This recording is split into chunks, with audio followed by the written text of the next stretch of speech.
Coach, Bree hits those 2 threes in the final minutes of the game. What does it say, or what is it about her that allows her to be so clutch in those like really high pressure moments? Because she does the same thing at UNC. Yeah. Well, I got to give it up to Leah Boston today because she said something to Breezy during the timeout that really relaxed her, settled her down to be able to see the ball come at her, and it's a practice shot. It's what she does every single day that we're out on the court, puts in extra, and didn't hesitate. Dawn, a couple, do you know what Aaliyah said to her? I don't. Aaliyah wouldn't tell me. And then just throughout the game, it seemed like you guys had a lot of problems with offensive rebounds, getting points off turnovers. Just what did it say to the fortitude of your team to keep hanging in there, get it down within possession, and then just keep hanging in until they could hit the shot? I mean, it's basketball. You make adjustments, and I thought our players did a great job at making adjustments after the half, and just, I mean, it basically just boiled down to just toughening up. I mean, I thought LSU had their way with us. They had, I mean, I think they had about 10 offensive rebounds in the first half, ended up getting 3, and that's the difference maker. You know, they make their money off offensive rebounds and putbacks and free throws. Let me see the free throws. Free throws, rebounding and free throws. So we did a good job with that.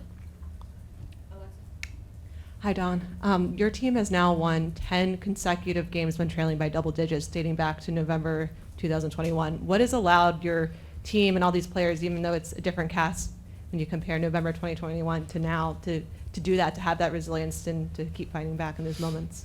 Yeah, I mean, it's circumstances. I mean, you know, we're gonna play for 40 minutes, no matter what the score is, no matter if we're down double digits or up double digits big. We try to respect the game. We try to respect our opponents, and try to figure out ways to close that gap. And if it's us, it was all us the first half, and I do think LSU had a lot to do with it. But once we settled in, it still was a dogfight. But at the same time, it was a game of runs. They made big plays. We made big plays. It was the team that made the last play was the one that was going to win this basketball game. On the front to Lindsay and then to Alan. Hi, Don. Obviously a crazy crowd. I know they weren't very friendly to you, but I just wondered, what has it been like to watch women's sports? Actually, they were. They were calling me Boo. Well then, what has it been like to watch women's sports just take off? I mean, this season seems to be a new level, and it's not just women's basketball, but that's definitely leading the charge. I mean, think it's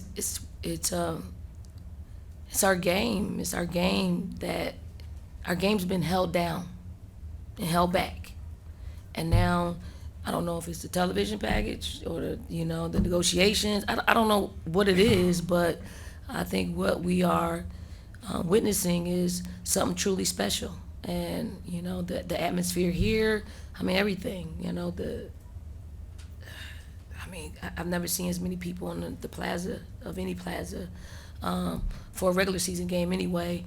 And then the energy that was in this building was great. Even though we're on the other side of it, I love being in the gym with people who are really loving up on women's basketball to this level.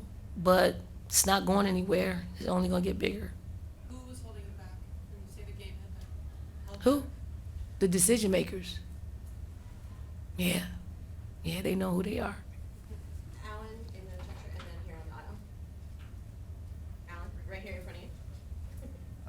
Raven had maybe the 2 biggest plays of the night, drawing that 5th foul on Angel, and then the take on the last possession. Did you see anything from her in the fourth quarter? Maybe you saw that coming, or I guess what does it say about her that she was able to do 2 different kind of plays like that late? I mean, Raven's a competitor. What you saw is just her making 2 competitive moves. It's a huge to get Angel out the game. Huge when she went through all of her options of the set that we wanted to run. Couldn't complete any of the options. She put her head down and made a play, and made it. And actually, that was probably the game winner. They put the game out of reach, and she needs that. Like she put so much into the game. I'm glad the game found a way to repay her in that moment. Here on the aisle. Coach, did it feel like a NCAA tournament Final Four type game? Yeah, yes, and I think the crowd and the players, they made plays. They kept the crowd engaged. I thought it was just a great display of basketball. It wasn't great shooting by either team, but we made plays against each other, and I know we held the audience, the TV audience, we held their attention. I'm sure, I don't know what the ratings will be, but I mean, you can't but love what took place tonight, and hopefully it continues throughout our season. And some time's gone by, but do you still feel the same way about the BYU scheduling? Has that changed at all? Where'd that come from? We're gonna go over here on the left side. I think there's 3 in this cluster right here. Thanks. No, you grabbing, Here on the left, please. pulling it there. You referenced the TV package and the TV audience. ESPN brought their whole crew here. I'm just curious, like, are you aware of that? Are the players aware of that? And how meaningful is it to you that ESPN brings this full crew to the game?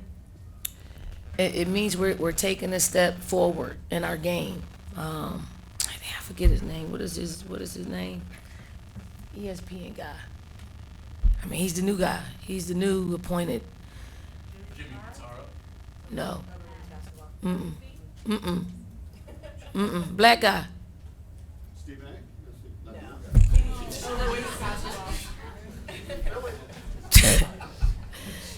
I don't know his name, but I met him. I had several conversations with him, and he told me that it will look different. And he's a decision maker, and he's decided to change the look of women's basketball. He's done it with the WNBA. He's doing it now for our college game, women's basketball, and for them to all be here in one place. It's called being intentional. So, college game day, we'll probably visit some other campuses, and I hope the entire crew is here. The entire crew is there because it shows the commitment, and I hope the fact that he made that commitment to see LSU fill this building, create the atmosphere. We put on a great game that could have gone either way. So it was a great display of women's basketball. Well, you've kind of talked about it, but my question was going to be, how great was the game? The competition, the athletes on both sides, all those things that. I mean, it was, when you think about just utopia, you want, what does it look like? What does it feel like? What does it sound like? It had all the dynamics of what you want every women's basketball player to experience. And selfishly, we do that at our place in South Carolina, and they do it here at LSU, and they do it in Iowa. They do it in a lot of different places, but the experience that our student athletes are afforded because of what the crowd is doing and what the decision makers are doing to bring more attention to our game. We're going to talk about this for years, and I hope we don't, because they will be replaced with other experiences, and this is normal. We'll go to Corey and then Kate. Hey, Dawn. What's up, Corey? How you doing? We Hey, miss Dawn. you. Doing well. How are you? Two quick ones for you. The matchup between Chloe and Anissa, especially in the first half, just how fun was that to watch? I know it was fun for us up at Press Row. And then, two, you guys have built your teams very differently. What's it like to just match up with, teams and coaches that kind of, utilize different ways to build teams and how it's able to, I mean, obviously you guys played a really close game, so it's interesting how you guys can build teams in different ways and it still be super competitive. Anissa and Chloe, they battled. It was great to see. I mean, two young talented posts that just were going at it, and I doubt if they were talking smack to each other. They were doing it with their game, so it was good to see them impact the game in various ways. Jump shots at the basket, putting the ball on the floor. It was great basketball, and then I mean, in this day and age, you could build a team fairly quickly. you know, through the transfer portal, through, I mean, we kind of do it the hard way in that our players are really ones that trust us, even when they don't play a whole lot. Like, they do trust the process. And, you know, we saw Sanaya Fagan, who sat the bench for 2 years for us. She's a junior now. Now she's starting to play a little bit more. That doesn't happen very often. They're out of there. She's pretty talented. Like, she could probably go somewhere and start and play plenty of minutes. But she chose to stick it out with us. I mean, Ashlyn Watkins sat a lot last year. She's coming out, didn't play a whole lot, you know, in the first half. Finishes the game for us in the fourth quarter. It is that. So you know, basketball. I tell our players this all the time. Like, it has a way of repaying you. When you treat it the right way, it will repay you. You just have to be ready for it. Katie, and then we'll finish here on the Hi, Dawn. You mentioned that getting Angel out the game was a huge deal. How would you characterize her impact on the game to that point, and then the impact her absence had down the stretch? Angel is she's a talent. She's aggressive. She's poised. She's very unselfish. Like, she would give up, you know, probably a layup to kick out to 3. She's mean.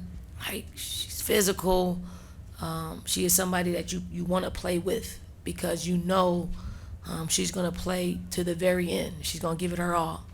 And that's what you lose if you're LSU and she's out of the game for the last 4 minutes of the game. I mean, you lose that. And obviously they did a great job at tying the score and taking the lead in her absence, but you don't get another offensive rebound. She's gonna get it.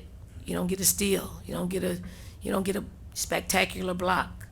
And for us, you know, we tried to capitalize on her absence by picking on the freshman, and I thought Della Rosario did a great job. You know, she held her own, and she's getting better. But when you lose Angel, you lose a big part of what they do, because she touches the ball and she makes the right decisions. We'll finish here on the aisle. Dawn, end of first quarter, end of second quarter, you hit threes both times, and then Bree hit a couple big threes the final minutes. Just what impact do you think that ability to hit the outside shot has had on your team this season? Yeah, we don't win as many games if we're not hitting threes. So, you know, for us, we practice them. We try to execute them in the basket and in the games. And I wish we shoot a little bit more.